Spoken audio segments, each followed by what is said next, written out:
Buenas tardes, hermanos, pueden sentarse.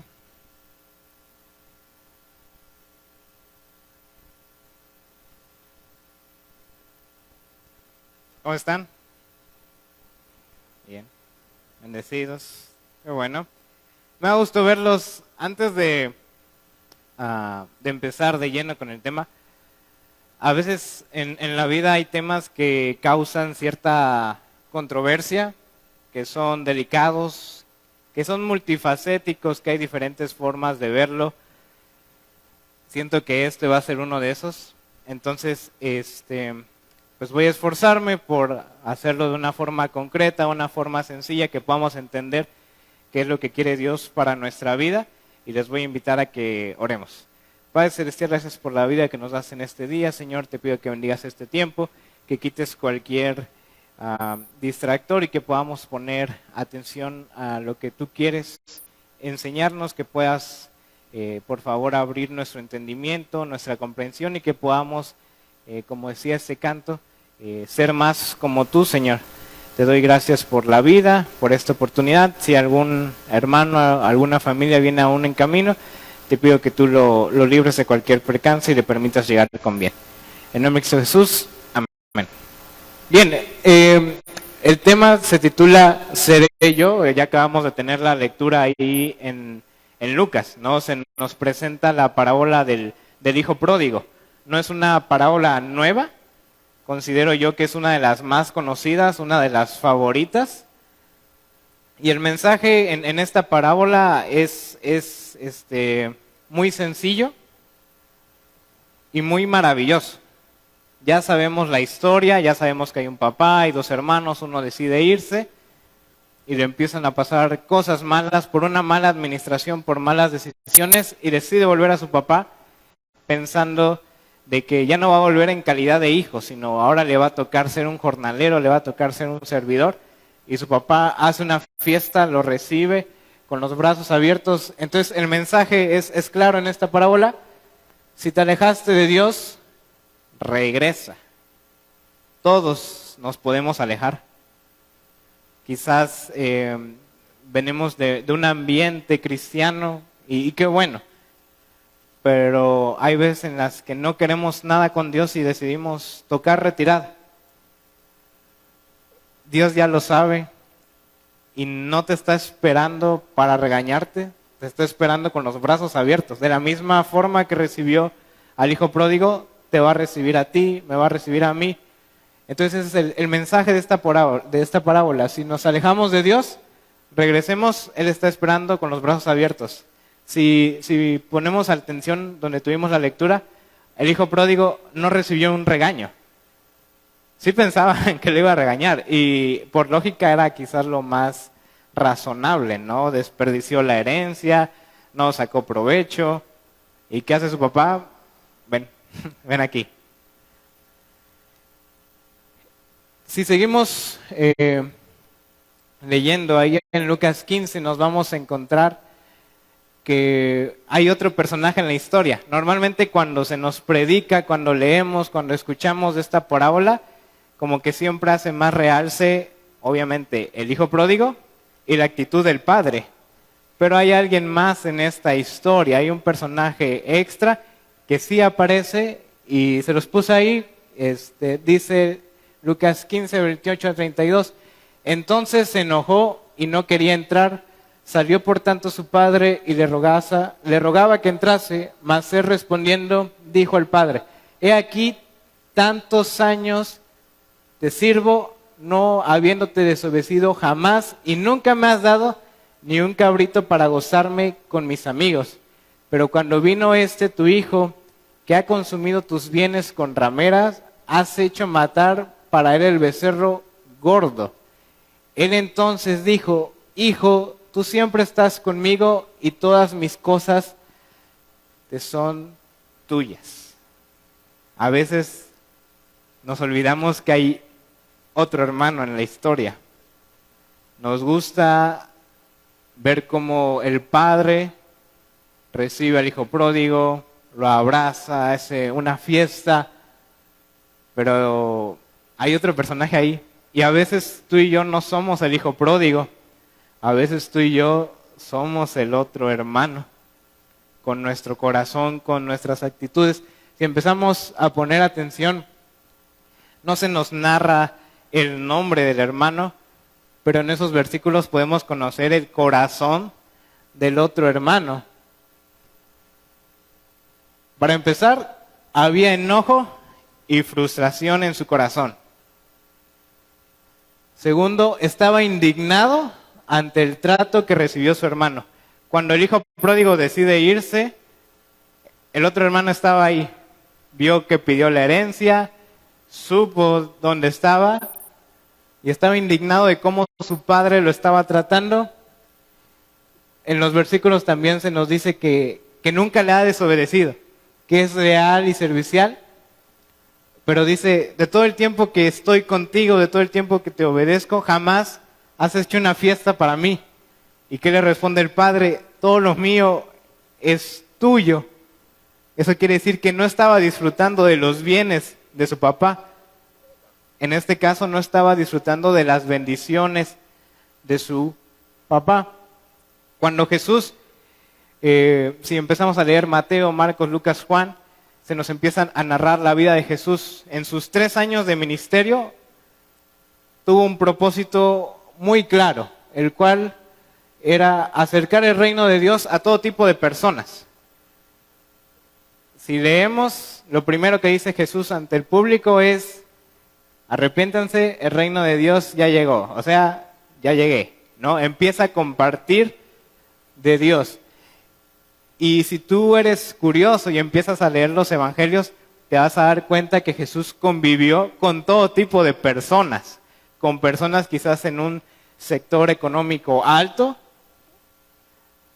quizás también con pobres. Y a todos Jesús era igual. Les quería acercar el reino de Dios. Vemos que realizó muchos milagros. A cuantos no dio la vista, no dio el andar. Pero también siempre se preocupaba por el corazón, por la salvación espiritual. Pero dentro de esa multitud de gente con la que Jesús trató, había un grupito con el que Jesús siempre chocaba, y chocaba, y chocaba, y chocaba. ¿Será que eran los pecadores o eran los religiosos? Los pecadores eran amigos de Jesús, los religiosos no. Jesús siempre chocaba con ese tipo de personas. Si nos vamos a Mateo 27, del 17 al 20, ya estamos en un contexto que Jesús ya es aprendido y de que empieza todo un proceso político, todo un juicio hacia Jesús cuando él no había hecho nada. Dice la Biblia: reunidos pues, les dijo Pilato: ¿a quién queréis que os suelte? ¿A Barrabás o a Jesús llamado el Cristo? Porque sabía que por envidia le habían entregado, y estando él sentado en el tribunal, su mujer le mandó a decir: no tengas nada que ver con este justo, porque hoy he padecido mucho en sueños por causa de él. Creo que no se está viendo la diapositiva completa, pero vamos a leer el versículo 20 todos juntos, por favor. Mateo 27. 27, versículo 20.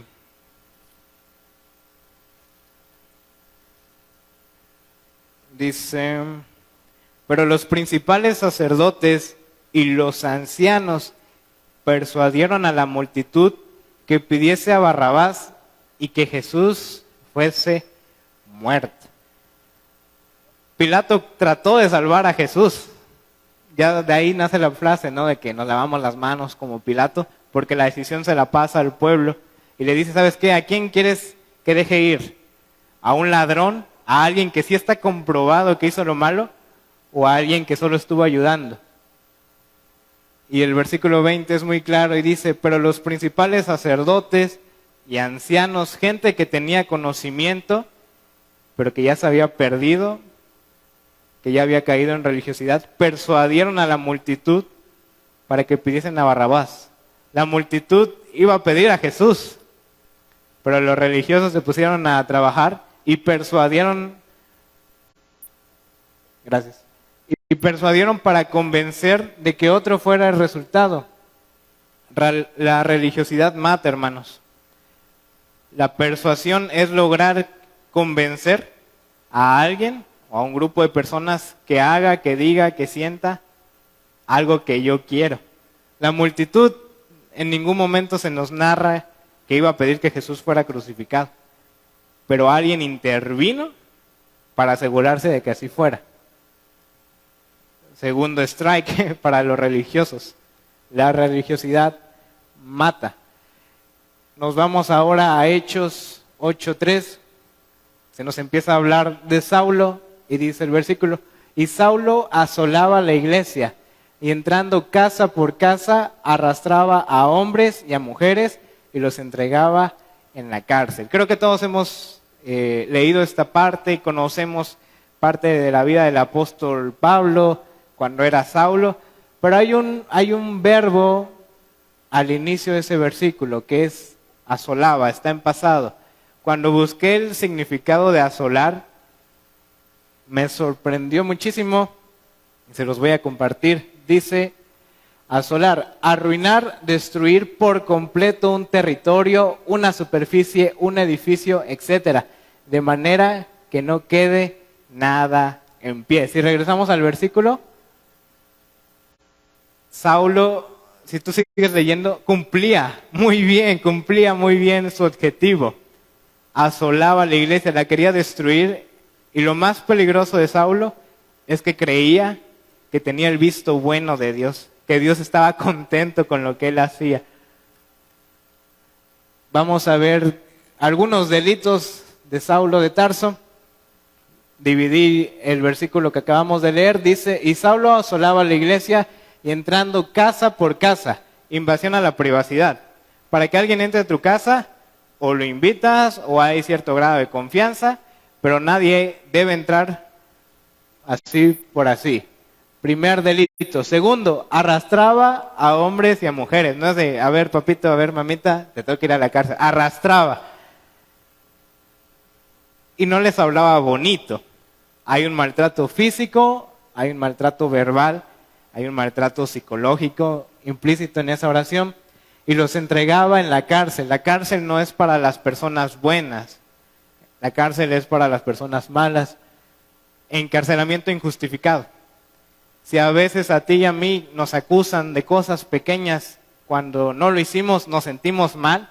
Ahora imagínate de buenas a primeras que alguien entra a tu casa, arrastra a tu familia y no te lleva a un crucero, no te lleva de vacaciones, te lleva a la cárcel. Si continuamos la lectura en Hechos 9, se nos narra la conversión de Saulo a Pablo.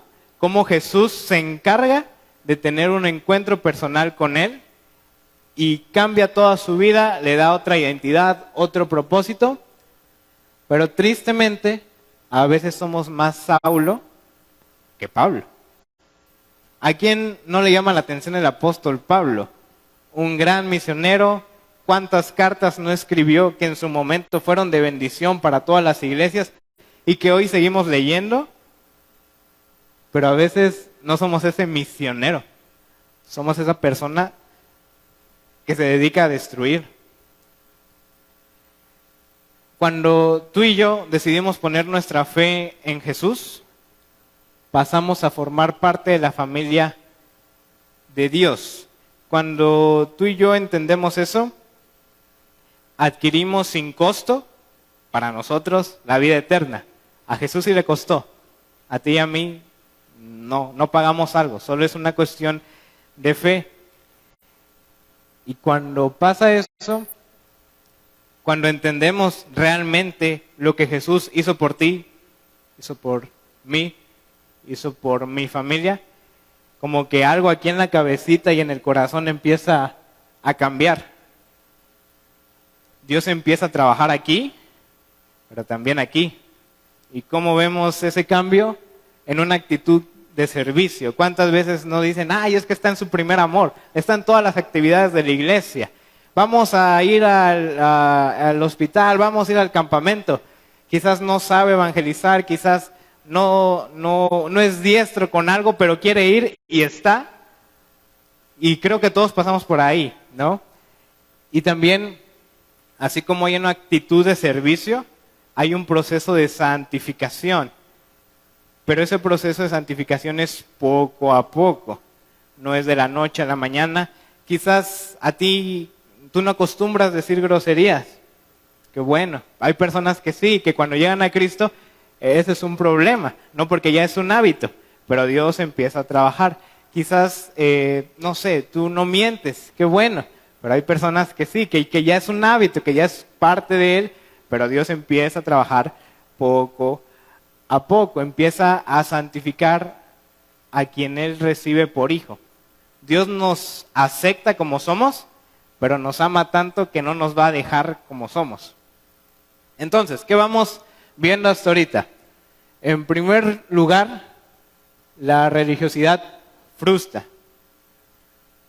No nos permite disfrutar las bendiciones, mata, arruina y destruye vidas y a veces, sin darnos cuenta, caemos en religiosidad. A veces no somos el hijo pródigo, somos el otro hermano acusando, somos el otro hermano frustrado, somos el otro hermano que no está disfrutando todo lo que Dios le da cuando siempre lo ha tenido. Vamos por favor a leer Marcos 14, 18 y 19. Dice, y cuando se sentaron a la mesa mientras comían, dijo Jesús, de cierto os digo que uno de vosotros que come conmigo me va a entregar. Entonces ellos comenzaron a entristecerse y a decir uno por uno, seré yo y el otro seré yo. A mi tío le gustaba usar esta expresión, ¿no? Cuando decía algo, ¿seré yo maestro? Sí, sí eres tú. Tú y yo, que ya hemos leído esa parte, ya sabemos quién lo entregó, ¿no? No es nuevo. Ya sabemos que Judas lo entregó, que Judas lo vendió. Pero pasó algo más esa noche. Esa noche, sí, Judas lo entregó, pero esa noche todos lo traicionaron. Dice también en Marcos 14, del 29 al 31. Entonces Pedro le dijo, aunque todos se escandalicen, yo no. Y le dijo Jesús, de cierto te digo que tú hoy, en esta noche, antes de que el gallo haya cantado 2 veces, me negarás 3 veces. Mas él con mayor insistencia decía, si me fuera necesario morir contigo, no te negaré. ¿Qué dice aquí abajito? También todos decían lo mismo. O sea, todos estaban en esa sintonía de proteger a Jesús, de cuidar a Jesús, de que a la hora del problema no te voy a dejar solo. Pero no pasó así. Todos esa noche lo traicionaron. Y a veces tú y yo también traicionamos a Dios, traicionamos a Jesús. Por eso titulé el mensaje así, seré yo. Porque a veces pensamos más en la otra persona y no analizamos cómo estamos viviendo, cómo estamos haciendo, qué estamos sintiendo. A veces a nadie le gusta identificarse con Judas, pero todos lo traicionaron esa noche. A la hora de los problemas, a la hora de ir a recoger a Jesús, solo Pedro sacó su espada y todos los demás se quedaron quietos, cuando todos habían prometido lealtad, cuando todos habían prometido, ¿sabes qué? A la hora del problema yo te voy a ayudar. Si a ti y a mí nos pasa eso con personas que queremos, nos pasa en el trabajo, nos pasa con familiares, y te sientes mal cuando alguien te traiciona, imagínate cómo se sentirá Dios cuando tú y yo, que a veces inconscientemente pasa, lo traicionamos. Esta noche quiero que entendamos 3 cosas. La primera, tenemos que entender quiénes somos, o entiende quién eres. Todos aquí tenemos un nombre, ¿no? Hay gente que tiene 1, hay gente que tiene 2. He conocido a gente que tiene 3. O a veces les da por poner 4 nombres, ¿no? Pero todos tenemos un nombre, ese nombre tiene un significado, a veces sí se relaciona con nuestra identidad, a veces no. Pero hay veces que ponemos apodos. Y creo que pasa más en la escuela, ¿no? Dice ahí el significado de apodo. Nombre que se da a una persona en vez del suyo propio. Generalmente hace referencia a algún rasgo, cualidad, característica particular que lo distingue, ¿no? Ay, es que el gordito, apodo. No, es que es el mejor jugando fútbol, es el crack, lo que tú quieras. Ponemos apodos en la vida cotidiana y también en la vida espiritual tenemos apodos. El primer apodo que tú y yo tenemos lo encontramos en Romanos 3:10 y 23, en el mismo capítulo dice, como está escrito, no hay justo ni aún uno. Dice el versículo 10, nos saltamos al 23, por cuanto todos pecaron y están destituidos de la gloria de Dios. No dice pecó Europa, pecó México, pero Chiapas no, Chiapas es el estado más bendecido, no, dice todos, nos engloba a todos. El primer apodo que tenemos tú y yo es que somos pecadores, todos somos pecadores. No hay ninguna excepción, no hay algo que tú puedas hacer o dejar de hacer para no ser pecador. Ya sabemos que el pecado significa errar al blanco, no cumplir con lo que Dios dice. Y todos aquí somos pecadores, hermanos. Todos somos pecadores. Primer apodo. Segundo apodo. Cristianos. Cuando tú decides aceptar a Jesús en tu corazón, viene el Espíritu Santo, te sella, Jesús empieza a morar en ti y ahora pasas a ser parte de la familia de Dios y ahora tienes otro apodo, que es el cristiano. El segundo apodo, su origen lo encontramos en Hechos 11:26 y dice, y se congregaron allí todo un año con la iglesia y enseñaron a mucha gente. Y a los discípulos se les llamó cristianos por primera vez en Antioquía. Es decir, estaban siendo como Cristo, ¿no? Hay otras personas que dicen que cristiano es un Cristo pequeñito, seguidores de Cristo, pero como que a veces no nos parecemos a Cristo. Entonces, yo les voy a hacer algunas preguntas esta noche. Primera pregunta, ¿eres cristiano o pecador? Analicen esa pregunta. ¿Eres cristiano o pecador? Todas las personas somos pecadores, ¿no? Todos somos creación de Dios, pero no todos son hijos de Dios. Si decides poner tu fe en Jesús, ok, eso te salva. Eso te da vida eterna, eso te permite entrar al cielo, eso te permite llegar al segundo apodo. Pero hay veces que cuando ya estamos caminando en la fe, cuando estamos caminando con Dios y empezamos a servir, empiezas a convivir con otras personas, empiezas a leer, a veces inconscientemente empieza a crecer un cierto orgullo en el corazón. Y como tú ya eres cristiano, somos cristianos, nos sentimos superiores a los pecadores. No, es que él es un pecador, se va a ir al infierno. También tú, si no decides aceptar a Cristo. Como que se nos olvida esa parte. Dice en Filipenses 1:6, estando persuadido de esto, que el que comenzó en vosotros la buena obra, la perfeccionará hasta el día de Jesucristo. Es lo que les decía hace un momento. Empieza un proceso de santificación. No se va de la noche a la mañana, tampoco en una semana, ni un mes, ni un año. No. Ay, que llevo 15 años en el Evangelio. Todavía Dios no termina contigo. Hasta que, ¿qué? Él la va a terminar hasta, creo que está fallando, hasta el día de Jesucristo. Es decir, que hasta que Jesús venga, hasta ese punto, hasta ese día, vamos a hacer lo que Él quiere que seamos. Pero en lo que pasa, Dios sigue trabajando, ¿no? Pero a veces se nos olvida esa parte. Y en vez de amar, condenamos. Ya sabemos que el pecado no es bueno. No digo que solapemos el pecado, ni que abracemos el pecado, pero a veces con nuestros actos, pensamientos, actitudes, alejamos al pecador. Y lo que Dios quiere es, ve y abraza al pecador y le vas a contar quién soy yo realmente. Cristo jamás vio mal ni trató mal a los pecadores. Entonces nosotros tampoco debemos hacer eso, hermanos. Porque yo sé que va a generar un poquito de controversia.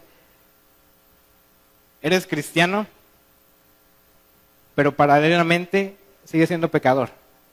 Quizás ya no lo tienes como una costumbre el hacer ciertas cosas que ya sabes que están mal delante de Dios.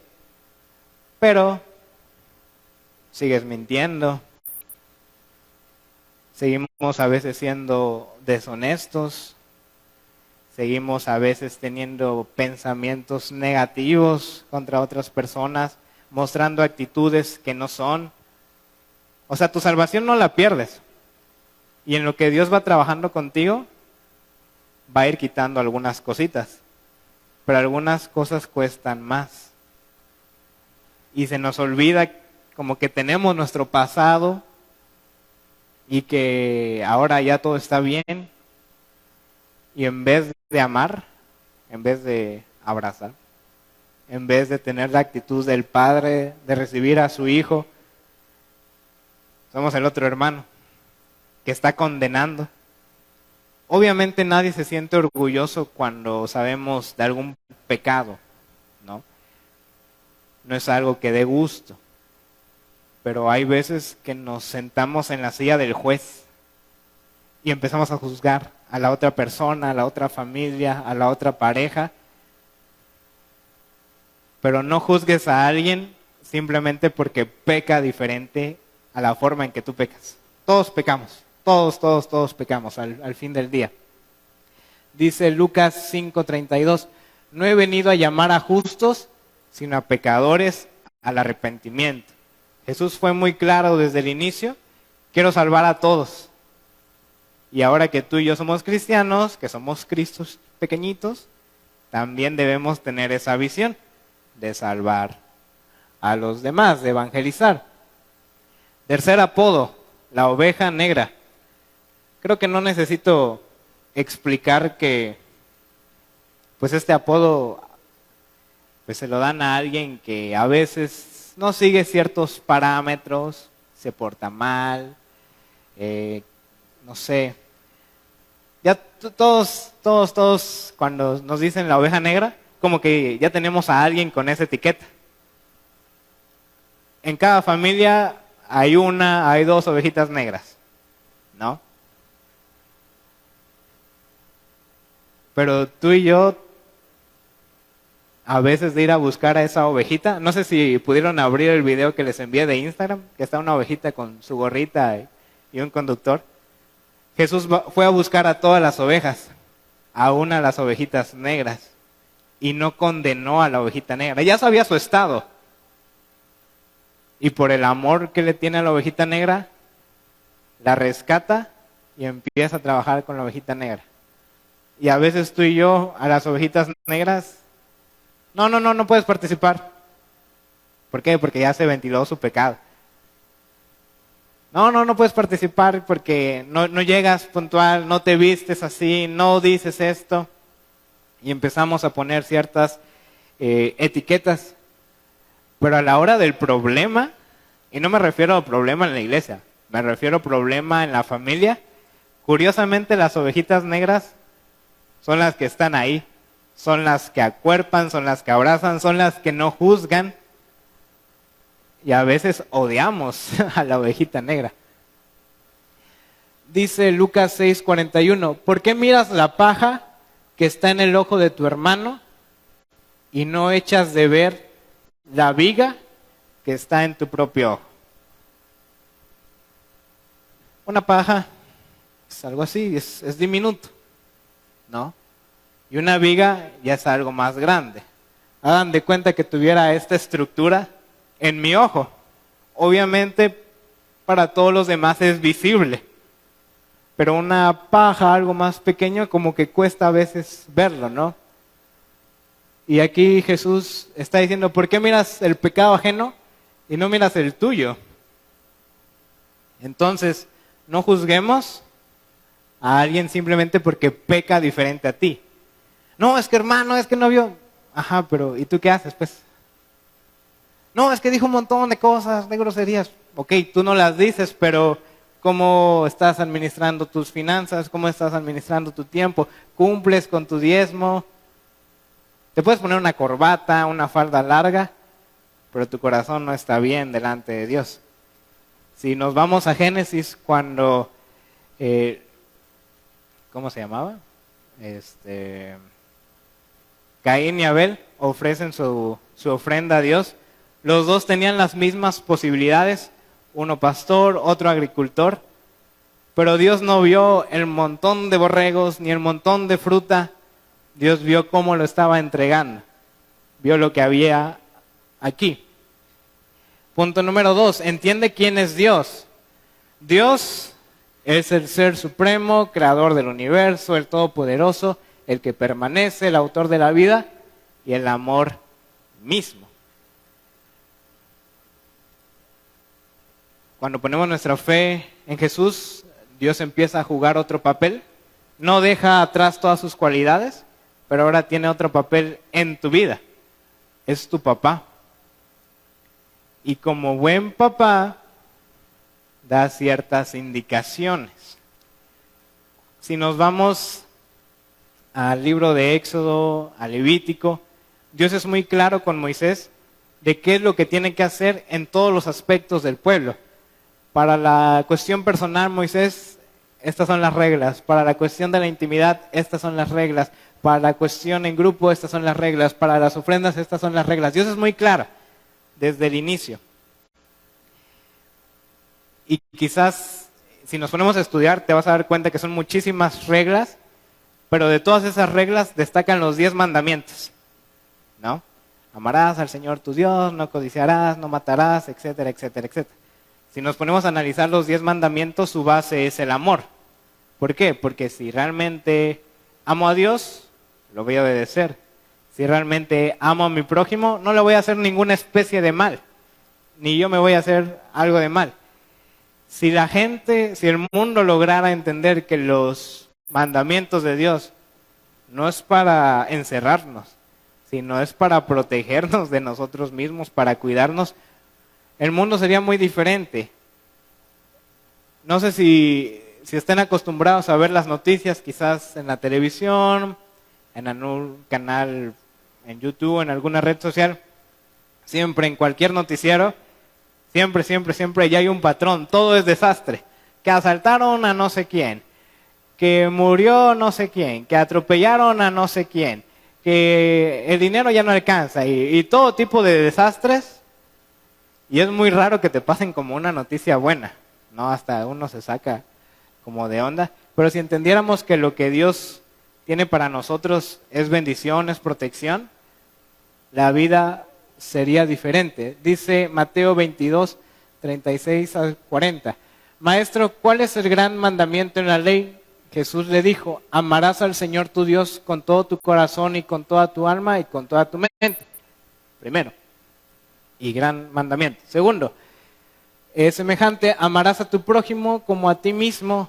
De estos 2 mandamientos depende toda la ley y los profetas. O sea, Jesús es aún más práctico y del montón de mandamientos que hay en Éxodo y Levítico, se queda con 2. Vas a amar a Dios y vas a amar a los demás. Porque si hay amor, todo sale mejor. Al finalizar cada evangelio, Jesús da instrucciones a sus discípulos, que también ya las sabemos. Ir y predicar hasta lo último de la tierra, hacer discípulos. Pero ¿qué onda con el amor? Como que se nos olvida que Dios sí te manda a compartir de Él, pero también Dios te manda Amar. Es que, hermano, las personas son complicadas. Usted no conoce a los de mi trabajo. Todos somos complicados de amar. Todos somos complicados de amar. Pero Jesús nos ama. Y ese es el reto, que tú y yo también amemos. Dios no te manda a condenar y juzgar. Dios te manda a amar. Lo vuelvo a repetir, no estoy diciendo que, ay, sí, a ver, pecado, sí, muy bien. No. Obviamente el pecado está mal. Pero es muy delgada la línea entre ser juez y ser un hermano. Cuando tenemos problemas y recurrimos a nuestros hermanos de sangre, pues hay ese apoyo, ¿no? No es de a ver qué hiciste, sino a ver cómo lo solucionamos. Ya quizás después te llamo la atención, quizás después te regaño. Ahorita le demos solución al problema. Pero a veces con los hermanos espirituales, como que se nos olvida esa parte.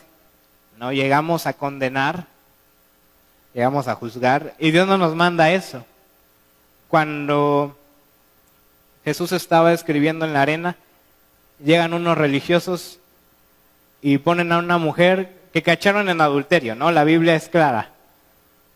Y querían que Jesús interviniera, y lo único que hace Jesús es que, bueno, el que no esté mal, no tenga ningún problema en su vida, que no esté mal delante de Dios, ok, sale, apedréala. Y todos empiezan a retirar. En Jesús nunca hubo maldad. Jesús tenía todo el derecho de condenarla. ¿Y qué le dijo? Vete y no peques más. No solapó el pecado, pero sí dio esa oportunidad de amar.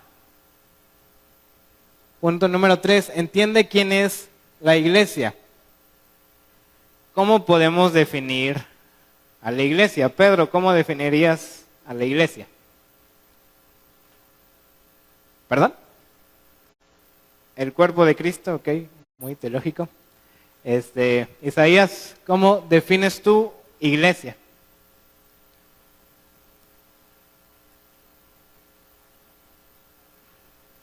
¿Cómo? ¿Unión? Ok. Pastor Gerardo, ¿cómo define usted iglesia? Una unidad, un solo cuerpo. La iglesia, a lo largo de toda la historia, ha tenido un papel muy peculiar. Pero no me voy a enfocar de forma global, me voy a enfocar de forma local, es decir, aquí en la iglesia Maranata. Algunos definen la iglesia como el cuerpo de Cristo, como una unidad, como una unión, que es correcto. Yo lo definiría como un grupo de pecadores redimidos. Nos reunimos para alabar a Dios, para aprender más de Él, pero seguimos siendo humanos, entonces Dios todavía no ha acabado con nosotros. Hay gente que lo define como un hospital, ¿no? No, es que la iglesia es un hospital. Pero a veces no parece hospital. Porque todos aquí tenemos heridas, aquí también. Hay ciertos traumas, ciertos problemas que venimos acarreando.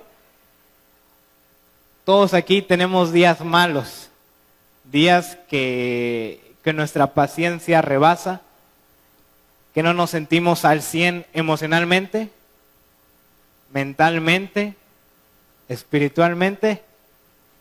Y venimos con la idea de voy al hospital. ¿Y qué hace un hospital? Sanar. Pero a veces no sanamos. A veces vemos ahí la llaga y ¡fax!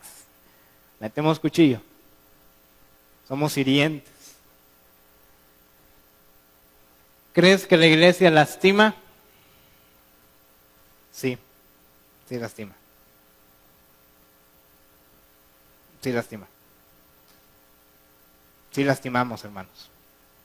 Nos lastimamos entre nosotros y lastimamos a otras personas.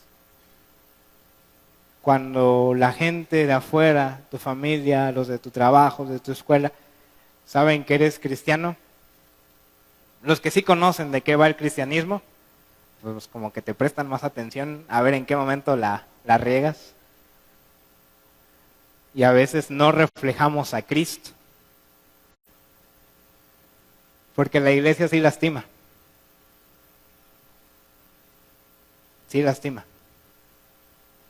Quizás te han lastimado. O quizás peor. No te das cuenta que estás lastimando.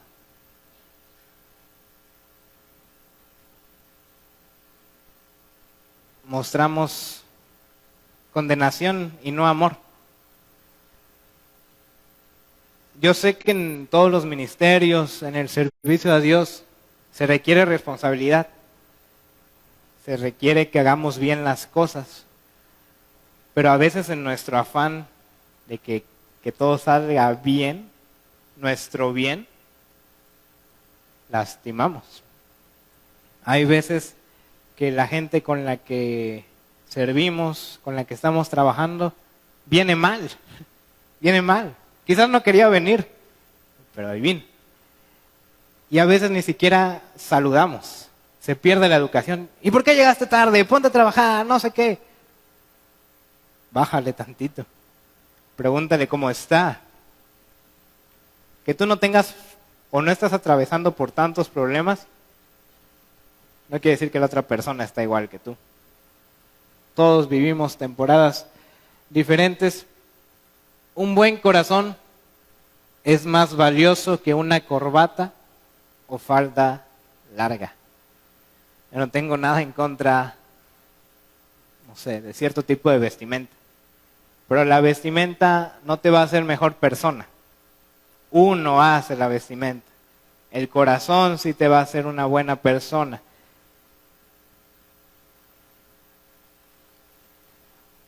Y me gustaría terminar con eso. Que la iglesia Maranata pueda ser siempre un referente de amor. Que si alguien quiere participar, si alguien quiere servir, no, es que no sabes. Y pum, le cortas las alas. Yo lo he visto. Gente que está en su primer amor y quiere hacer quizás las cosas diferentes, pero con el mismo principio, y la persona que está a cargo no lo deja, bye, y el chico nunca regresó.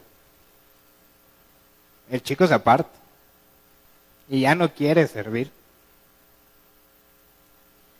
Todos aquí necesitamos a Jesús, pero a veces se nos olvida ser como Jesús.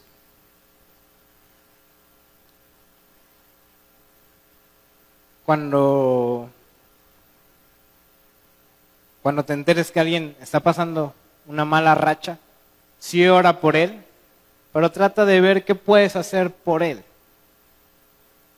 Porque sin fe es imposible agradar a Dios, pero también si no hay fe, no hay obras. Y de nada te sirve tener fe si no hay obras. A veces los que acuerpan más no son los hermanos de la iglesia. A veces cuando hay un problema no sabemos acuerpar. Sí, voy a orar por ti. Sí, todo va a estar bien.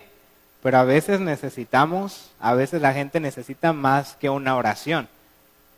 No quiere decir que la oración no sirva, que la oración no sea poderosa. Dios sí escucha la oración y sí trabaja. Pero a veces la forma en que Dios va a contestar las oraciones somos nosotros. ¿No les pasa que cuando oran por la comida, que aparte de pedir que Dios la bendiga, que sea de provecho para nuestro cuerpo, pedimos que Dios la lleve al que no tiene, que le dé al que no tiene? Pero se nos olvida a nosotros compartir lo que sí tenemos. Entonces, amemos, hermanos, no condenemos, no juzguemos. Esa silla del juez ni es para ti, ni es para mí. Ninguna vida es perfecta. Ninguna. Independientemente estés más chiquito, un adulto, alguien de la tercera edad, ninguna vida es perfecta. Obviamente no sabemos a ciencia cierta, a profundidad, cómo está la vida del otro. Pero tampoco nos toca saber. Nos toca entender que soy un pecador, que sí, tengo mi fe en Dios, en Cristo, y que eso me hace salvo, que sí, debo predicar, pero también debo amar.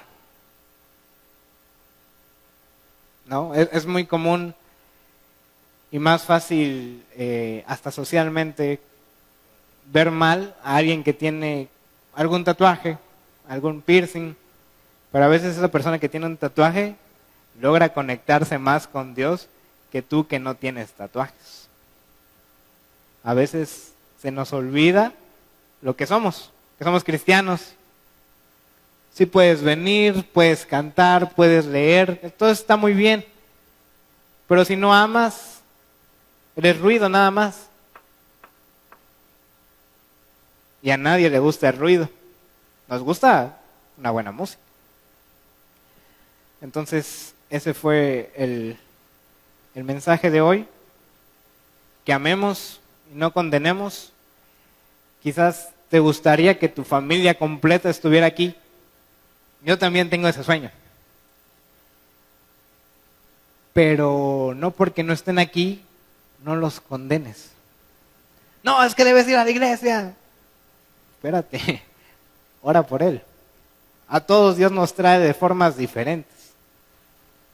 Algunos nos trae por la buena, otros por la mala. Pero no te toca a ti eso, ¿no?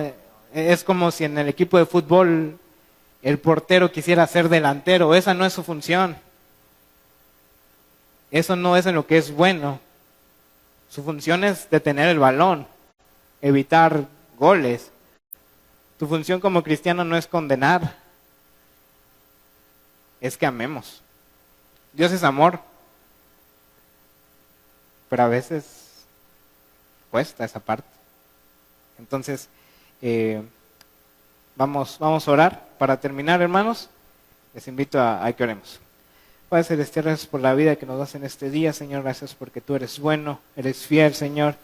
Te pido que tú nos permitas entender realmente, darnos cuenta el cómo estamos viviendo, el cómo estamos haciendo las cosas que hacemos, en la forma en la que estamos hablando, en la forma en que tratamos a los demás, en que hacemos sentir a los demás. Y que si esas formas no están alineadas a tu amor, nos permitas mejorar, nos permitas corregirlo.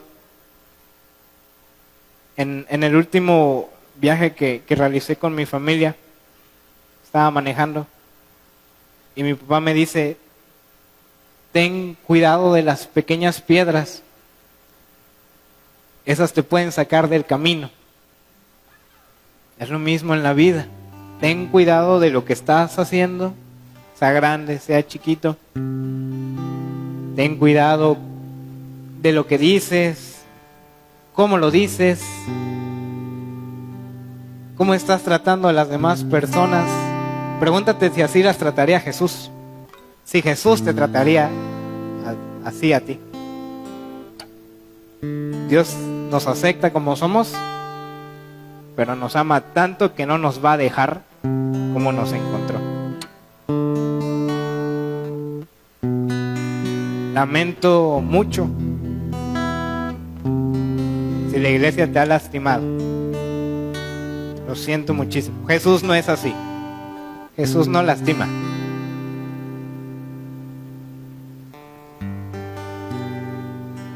Quizás tú lastimas.